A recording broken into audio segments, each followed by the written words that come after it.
Whoops, hello. Hey guys, this is Bridget. Welcome to my first YouTube video. If you read the description, you'll realize that I don't have an art studio. I actually have a spare bedroom that I have turned halfway into an art studio. So this side over here is my art studio, and then behind me is the bedroom.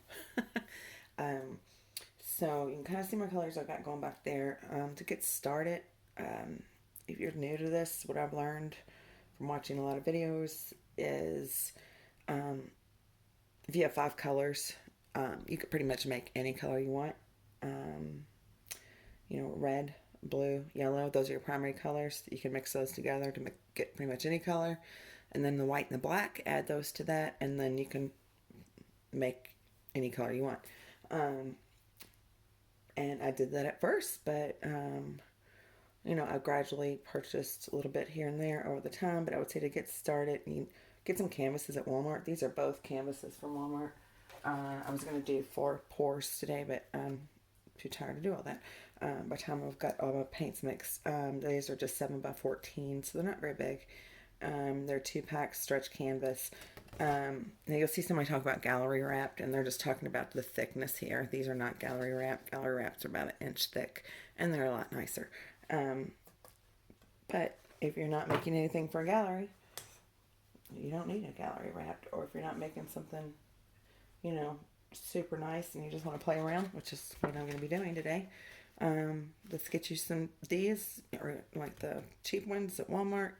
You can get them at Hobby Lobby. They have theirs on sale a lot of times. Or even the panels. I think I've got some over here. Um, got a little bit of everything in this room somewhere or another. But like these are the panels, and they're just plain panels. They're just a panel of canvas on one side and kind of cardboardish something on the other. And they come in all kinds of sizes also.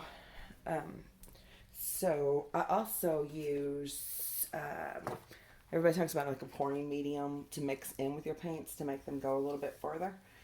Um, and a lot of these people that I've noticed are using really expensive ones, but I have seen a few that talk about like glue all, which is what I normally use. Um, but I was at Target the other day and thought, well, I will just try this Elmer school glue instead of the glue all. And the only thing I can tell is it's a little bit thinner. Um, so I don't need to add as much water to my mix. So I add some of this. Don't ask me my measurements because I'm not good at that. Add some of this, a little bit of paint, stir it together really good until I get the consistency that I want. If I need it to be thinner, of course, I add water.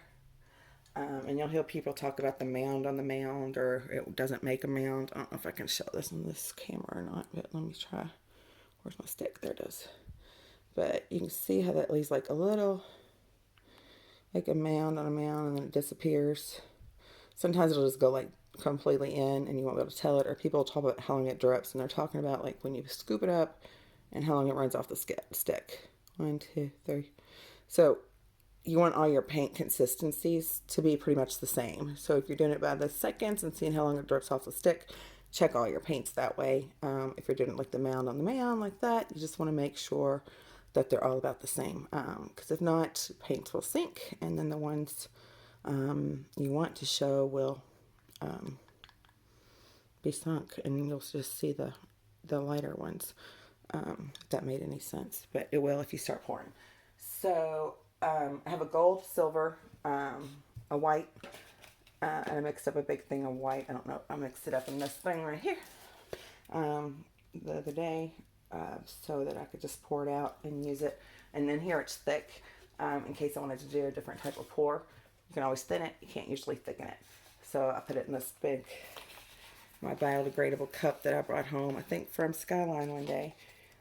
From my teas, and mixed it and got the same consistency in there. I know you can't see that because I don't have this cup all the way full. And what I'll do is with the paint I don't use, I'll cover this with aluminum foil and it'll stay good. Or you can cover it with plastic wrap or whatever you want to cover it with, a baggie, but make sure it's sealed so that air is not getting into it, and then you'll be able to use it. And just like these little Dixie cups back here,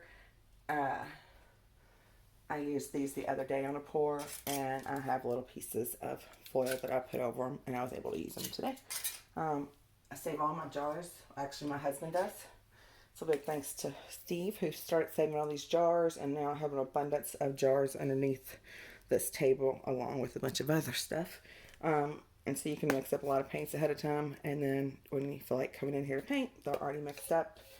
And for me, anyway, that takes a while to mix your paints. I can come in here and just paint. I don't have to worry about mixing paints, and then like I'm so tired, I gotta come back the next day or 2 days later to do it. So I've got my white. I have a black here also. And so I'm going to use, I haven't figured out how I'm going to use, I don't know if I'm going to use the black or not.